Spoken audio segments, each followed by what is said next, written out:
On April 10, 2019, the Arizona state legislature voted to repeal their No Promo Homo law, which had banned public school sex education classes from discussing homosexuality in a favorable manner, including talking about safe homosexual sex. For some LGBT students like Beja Adeliki, who graduated high school in Arizona, the lack of an inclusive education would make it hard for her to come to terms with her own identity. They straight up didn't even mention anything about gay couples, so it was definitely made it a little more difficult to come to terms with my identity because I didn't really even know it was a thing until high school.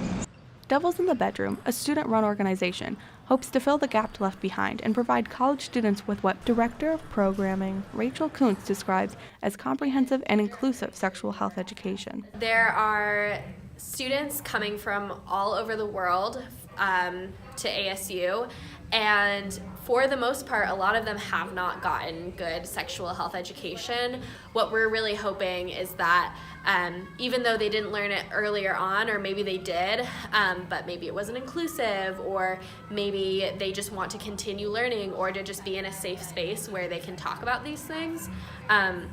We want to ensure that people have a space to do that and have a space to get the education that they may not have gotten. Beja said her incomplete education caused her frustration, and she was left to pick up the pieces. It all stems from confusion as a result of not knowing that certain identities existed when we were younger, just because we were never taught about them, and we kind of had to go out and seek the information rather than the information being presented to us. For some students, the internet became their #1 resource to fill in the gaps their school curriculum left behind. I was looking things up on the internet a lot and really just trying to figure it out on my own. I definitely didn't get very much education, and I think a part of that was, one, because there just isn't very good sex ed in general in Arizona, but two, because of the No Promo Homo law, which was recently repealed. With the recent repeal of No Promo Homo, Rachel hopes that Arizona is a step closer to implementing a truly inclusive sex education curriculum that would benefit all students.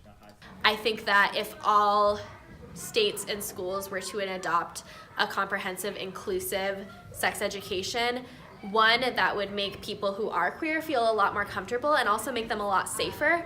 And I think for people who aren't queer, it would probably help them be more accepting, although I think that since Arizona still is an abstinence-only state, I don't think that everything's going to change just because No Promo Homo was repealed. For now, Beja says that this is a step in the right direction.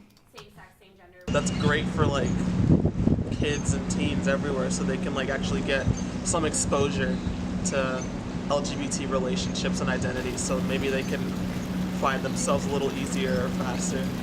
For the Cronkite School, I'm Kiara Quaranta.